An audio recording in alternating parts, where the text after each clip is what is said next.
For this video, I'm going to take you on a quick tour of Daytona Beach, from the Boardwalk area all the way down to Sunsplash Park.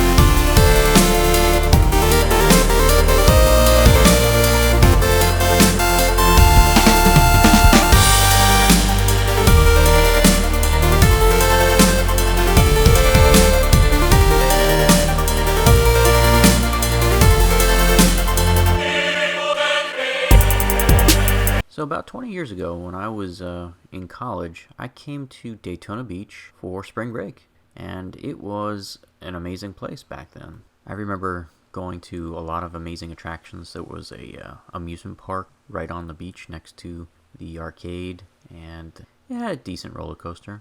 I also remember Mark Martin's massive classic car museum. It was called Classics, and they had one Corvette for every model year produced from 1953 to present at the time, which was, I believe it was about 1996-97. That's when I was here. The entire area was just thriving.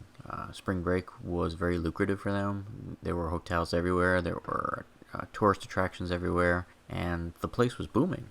Another great attraction was called Daytona USA. It was kind of this themed entertainment center that was right next to Daytona International Speedway, and it was all NASCAR interactive displays. Like you had a pit crew competition where you were trying to change the tires on cars, on stock cars, as fast as you can, those type of things, and all that stuff's gone.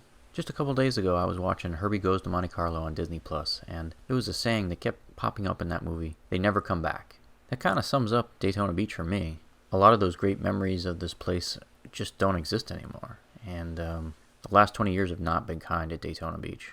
I was startled at how many vacant lots there are now, like right on the beach, just where restaurants or amusement parks or stores or hotels used to be and have failed, and the place has just kind of collapsed economically.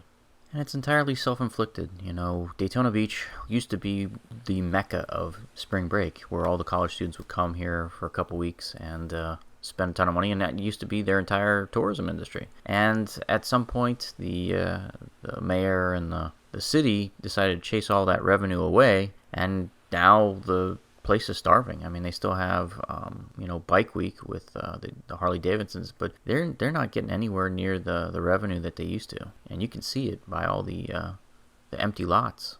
But enough of that. Let's talk about some of the positives here in Daytona. This is one of the few places I know of that you can actually drive your car on the beach.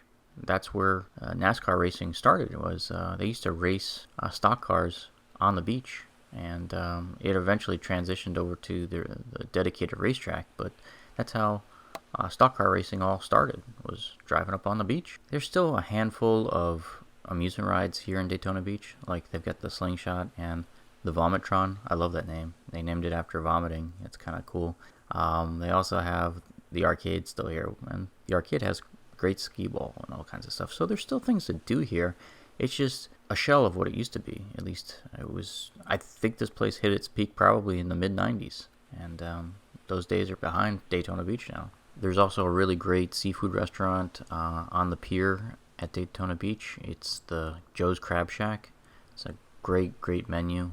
Lots of great seafood. So my bottom line on Daytona Beach is pretty straightforward. You really have to take a look at like TripAdvisor and see if there's still enough here for you to do, because there are probably some attractions that you're thinking of that don't exist anymore, that have closed down in the last couple years. I think you could still have a nice beach vacation, but a lot of those NASCAR related items and cars and all that stuff is gone now, and so is the amusement park, at least the main one. You really got to look at TripAdvisor and see if there's enough to merit a trip. Personally, I think there is enough for me still, but it's going to be a case-by-case basis.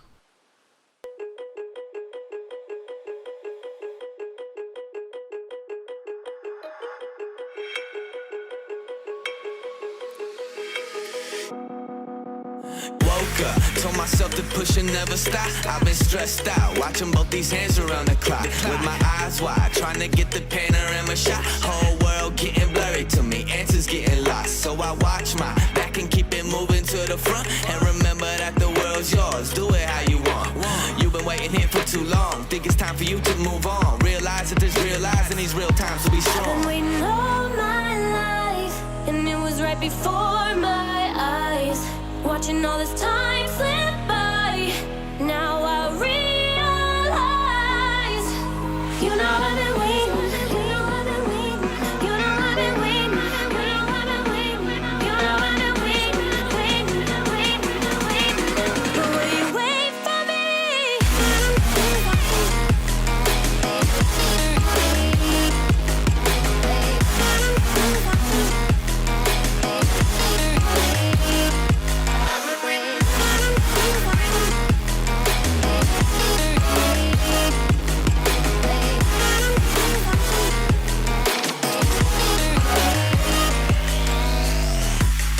My whole life I'm forever grinding, waiting for my time to shine just like a diamond. When life is rough and I ain't with that funny stuff, I use it all as motivation, but it's hard to have the patience. Watching time fly by might be the hardest thing I have to do in life.